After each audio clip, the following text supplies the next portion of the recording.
Video को like करें, हमारे चैनल को सब्सक्राइब करें, पास वाले बेल आइकन को दबा दें ताकि हमारी आने वाली हर न्यू वीडियो की नोटिफिकेशन आपको मिलती रहे। सल्लल्लाहु अलैहि वसल्लम से पूछा गया कि या रसूल अल्लाह, अगर हम शबे कद्र पाएं तो उसमें सबसे ज्यादा कौन सी इबादत करें? अल्लाह को उस रात कौन सा अमल सबसे ज्यादा पसंद है? तो अल्लाह के हबीब सल्लल्लाहु अलैहि वसल्लम ने फरमाया, अगर वो रात तुम्हें मिल जाए तो कसरत के साथ दुआ करना, क्योंकि उस रात अल्लाह को दुआ बहुत पसंद है। हज़रत अम्मा आयशा सिद्दीक़ा ने पूछ लिया, या रसूल अल्लाह, दुआ तो करें, कौन सी दुआ ज्यादा करें, वो भी सिखा दें। तो आका ने फरमाया कि यूं कहो, अल्लाहुम्मा इन्नका अफ़ुव्वुन करीम तुहिब्बुल अफ़्व फ़अफ़ु अन्नी। अल्लाह तू अफ़ू है, तुझे माफ करना बहुत पसंद है, सो तू हमें माफ फरमा दे। इस रात तौबा करो कसरत के साथ, हो सके तो सलातुत तस्बीह का एहतमाम करो, हो सके कुछ नवाफिल पढ़ो, और जब रात का आखिरी पहर आ जाए तो फिर दुआ में मसरूफ हो जाओ, और हो सके तो सहरी तक दुआ का एहतमाम करो, क्योंकि ये रात जागना अपने मुकद्दर को जगाना है। जो इस रात को जग गया वो 80 साल इबादत में आगे हो गया।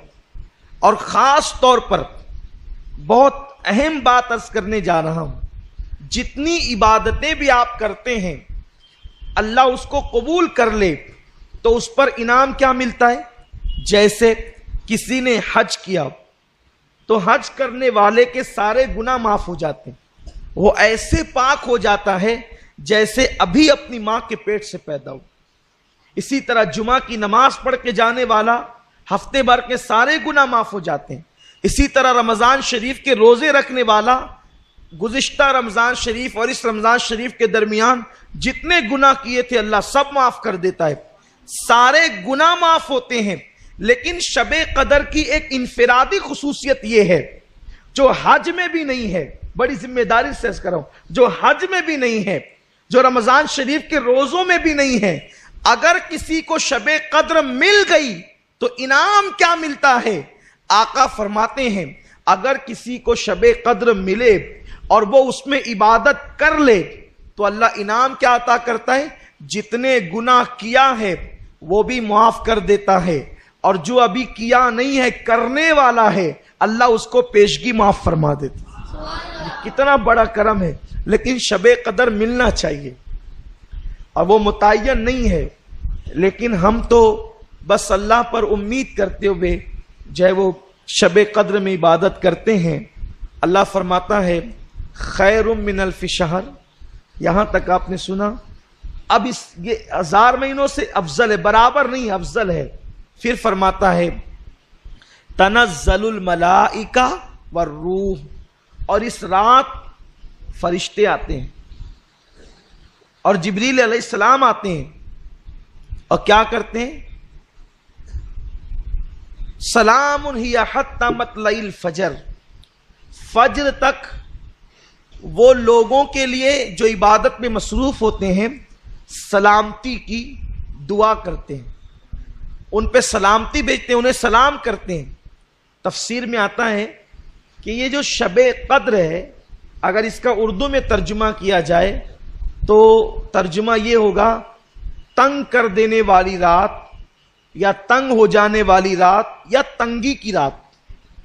हैरत है, इतनी मुबारक रात है लेकिन उसका उर्दू में तर्जुमा क्या है? तंगी की रात या तंग कर देने की रात। तो इसका नाम तंगी की रात क्यों है? तो हदीस पाक में आता है कि आसमान से इतने फरिश्ते जमीन पे आते हैं कि जमीन तंग हो जाती है फरिश्तों की तादाद की वजह से, इसीलिए इसको तंगी की रात कहते हैं। फरिश्तों की वजह से जमीन तंग हो जाती है, यानी कदम रखने जगह नहीं रहती फरिश्तों को। और फरिश्ते क्यों आते हैं? वो रात भर मुसाफा करते हैं, मगरिब से लेकर फजर तक। किन से? इबादत करने वालों से। फरिश्ते मुसाफा करते, फरिश्ते ज़ियारत करते हैं, तुम्हारी दुआओं में शरीक रहते हैं। और बाज़ मुफस्सिरीन ने तो यह भी बता दिया कि फरिश्ते मुसाफा करते हैं, इसकी निशानी और अलामत क्या है? फरमाते हैं, अगर शबे कद्र में इबादत करते हुए تمہاری آنکھوں سے آنسو جاری ہو جائے، یا بدن پر خوف کی کیفیت طاری ہو جائے، یا عبادت میں کیف و سرور ملنے لگے، تو سمجھ جاؤ کہ اب وہ وقت آ گیا ہے کہ فرشتے تم سے مصافحہ کر رہے ہیں، جبریل امین تم سے مصافحہ کر رہے ہیں۔